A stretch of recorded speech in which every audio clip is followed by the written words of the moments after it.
das séries mais premiadas da história do Jornal Nacional foi esta dos repórteres Marcelo Canelas e Lúcio Alves. A proposta era apresentar aos brasileiros que se alimentam quem são os brasileiros que não têm o que comer e como os famintos podem ser ajudados. Este marco do telejornalismo foi ao ar em junho de 2001 e ainda hoje é exibido em salas de aula como um documento fiel, dramático e emocionante da fome no Brasil.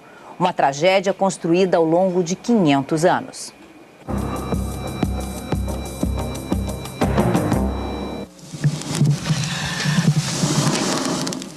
A gente tão desesperado de fome, não tem amor nada, não tem resistência para fazer coisa nenhuma, acredita? A gente não consegue explicar o que é a fome em si, né? Só mesmo quando as pessoas passam por ela, que é para poder sentir. Quando meu filho perdeu um pãozinho, uma rosquinha, que é 10 centavos, porque eu não tenho dinheiro, bicho, aí que meu coração dói. Ó, o corpo chega a arrepiar. Uma tragédia a conta-gotas, dispersa, silenciosa, escondida nos rincões e nas periferias. Tão escondida que o Brasil que come não enxerga o Brasil faminto. E aí a fome vira só número, estatística, como se o número não trouxesse junto com ele dramas, histórias, nomes.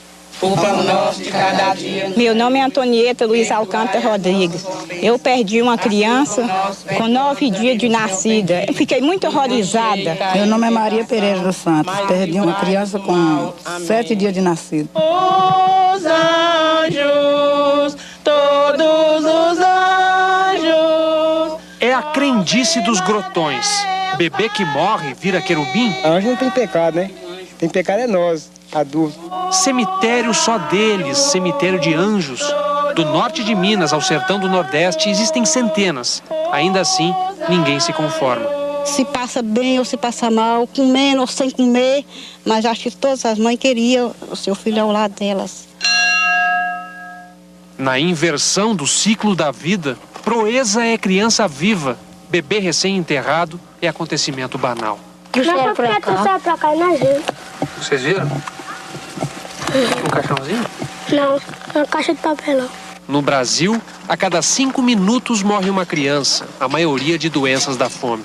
Cerca de 280 a 290 por dia, né, o que corresponderia, de acordo com o Unicef, a 2 Boeing 737 de crianças mortas por dia. Médico, voluntário em campanhas contra a desnutrição e obcecado pelos números, Flávio Valente pesquisou dados oficiais. Existem pelo menos 36 milhões de brasileiros que nunca sabem quando terão a próxima refeição. Nossa maior contradição. Nós temos aqui todas as condições técnicas para garantir a erradicação da fome. E uma enorme acomodação da sociedade, inclusive da classe média, nesse esquema de acreditar que isso é natural. A fome é uma coisa criada pelo ser humano, porque ninguém nasceu para morrer de fome.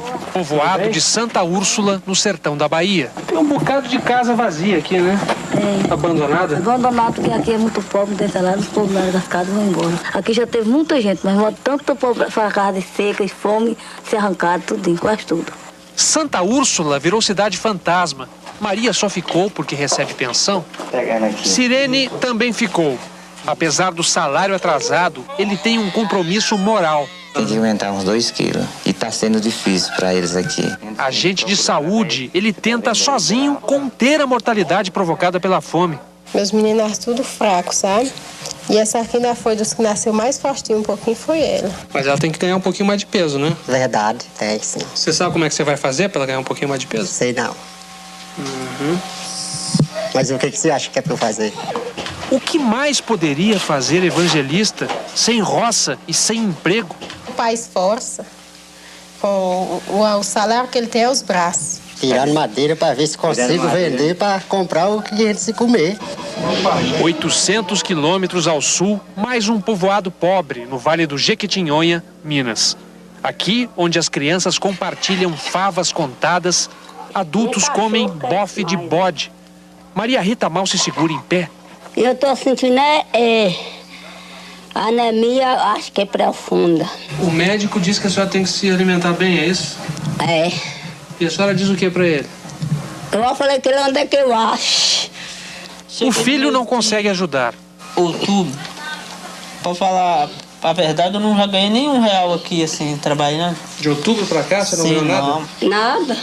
Vai tentar a vida em alguma cidade grande? Sair pra lá e deixar ela doente aí, que eu não sei nem como pode acontecer. A vida na cidade grande seria melhor? Nos alagados de Salvador, uma pergunta provoca comoção. O que vai ter hoje no almoço? Comoção e constrangimento. Vergonha de dizer que simplesmente não haverá almoço. É triste. Muito triste. Dá medinha você não ter. Deixa lá. A vizinha tem almoço. E a senhora acha que esse pirão alimenta? Alimenta. E é nutritivo. É nutritivo? É, sim. Mas tem farinha e água, né? Não importa. Pelo menos ela come, embora não esteja livre da doença. Desde o início desta reportagem, já se passaram 5 minutos e meio. Na contagem regressiva da fome, mais luto, mais uma perda. Nossa maior fortuna indo embora. Nosso óbvio tesouro esquecido em lugarejos e favelas. Chegou a fome, chegou a carestia, chegou a guerra dos astros, chegou a sede, amor, sofrimento. Esse ano nem Padre Cícero deu jeito. Não tem um milho, não tem um feijão, não tem coisa nenhuma, né? Tá tudo durinho, né? Na terra do padroeiro informal do sertão, o lado mais perverso da fome. Mais do que a humilhação, mais ainda do que a dor provocada pelas chamadas doenças tradicionais, esse hospital psiquiátrico, o único da região do Cariri, no sul do Ceará, é a prova de que a fome pode ir além do mero sofrimento físico. Menino, vem pra dentro, olha a chuva lá na serra. Delírios e alucinações provocados pelas privações da vida. Um grande paciente chega nesse estágio com fome mesmo. A doença dele era fome. Você pegava assim, era só osso. Hoje no Brasil, isso é incontestável, né? A deficiência mental por desnutrição. Um psiquiatra da fome, o doutor Abagaro, se especializou em combater alguns tipos de distúrbios provocados pela deficiência de nutrientes. Uma vez ele acometido no surto psicótico, né? A fome, a desnutrição agrava. Doenças que podem começar cedo. No Instituto Materno Infantil do Recife, mulheres com histórias comuns. A senhora teve quantos filhos? 13 filhos. Quantos morreram? Morreu 9. Quando eu corro para ir para os hospitais, já não tem mais jeito. Já morre no caminho, dentro das ambulâncias. Um mesmo morreu nos meus braços. De fato, as crianças chegam tão fraquinhas que podem morrer das causas mais absurdas. Hipotermia, temperatura baixa. Quer dizer, ela pode morrer de frio? Pode morrer por temperatura baixa. Sobreviver já é vitória, mas o que pode acontecer com um bebê de pouco mais de 3 quilos? Peso de um recém-nascido. De alguns dias. E ela já está com 5 meses. Ela já está com 5 meses e toda essa desnutrição tem uma repercussão no bem-estar do organismo. Formas discretas de deficiência de ferro já pode levar a um comprometimento do desenvolvimento mental. Médico com nome de profeta, o doutor Malaquias teme pelo que pode acontecer amanhã. Nós estamos praticamente diante de um aviso prévio da morte quando encontramos determinadas formas de desnutrição. Pesquisador de renome, especialista em nutrição, mais de 30 anos investigando as deficiências na alimentação do brasileiro. Pronto. Nós temos deficiência de iodo, deficiência de zinco, a deficiência de ácido fólico. Por que você está tão quietinha, hein? Tão paradinha? Te botaram de castigo, foi? É bater o olho para saber. A menina pode estar com deficiência de ferro, um mal que atinge até 47% das crianças, inclusive em estados ricos como São Paulo. A meu modo de ver, deveria se tornar obrigatória, ao invés de simplesmente facultativa, a adição de ferro aos alimentos. Antes fosse nosso único problema. Opa, deixa eu ver aí. Se a cabeça está crescendo para ser inteligente. A deficiência de vitamina A estaciona o crescimento de famílias inteiras. Essa estatura dela é muito baixa. Provavelmente não chega a 1,55 m. Nessa área daqui, nós temos cerca de qualquer coisa como 18% de crianças com déficit de estatura. Quando tem um atraso, esse atraso no crescimento estatural é praticamente irreversível. Então, a estatura praticamente conta toda a história nutricional da criança. Equipes da Universidade Federal de Pernambuco tentam mudar o curso dessa história, medindo, pesando, ensinando a amamentar. A recompensa é rápida, capaz de reanimar um velho médico em sua luta contra a fome. É assim que se faz. É assim que se faz. No Vale do Jequitinhonha, em Minas, crianças dividindo grãos, cidades abandonadas na Bahia, as doenças da escassez em Pernambuco, a população faminta no Piauí, o choro da fome em Salvador ou na periferia de São Paulo.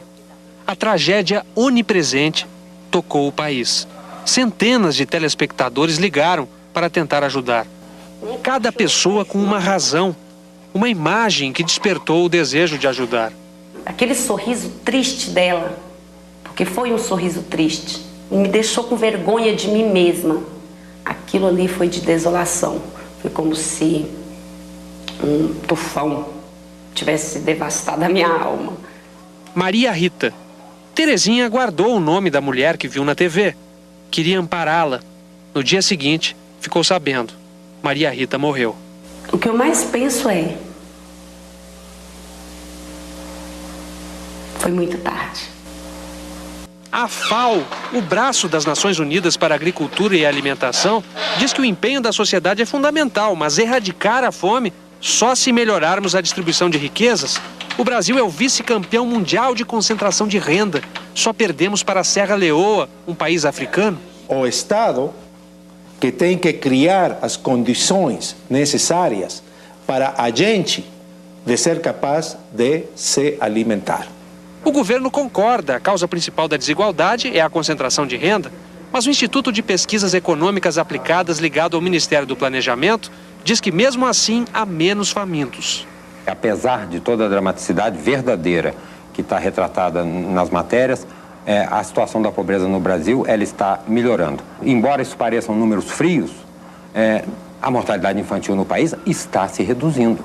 Está se reduzindo e num ritmo bastante satisfatório. Se a gente falar em gente, ainda são 1,5 milhão de crianças menores de 5 anos que sofrem de desnutrição no Brasil. Eu não acho que isso seja um número que a gente possa dizer que é pequeno. O médico Flávio Valente coordena 87 entidades que lutam contra a fome e se dedicam a superar um comportamento comum. A aceitação que existe por parte da sociedade de que crianças ainda morram de fome no nosso país e que isso seja considerado natural ou coisa de Deus. Todos nós somos responsáveis para mudar essa situação. Porque somente no momento em que a gente não aceitar mais isso, é que a gente vai ter a coragem de tomar as decisões políticas que são necessárias para tomar, para resolver o problema, que é fácil de resolver, não é tão difícil assim de resolver.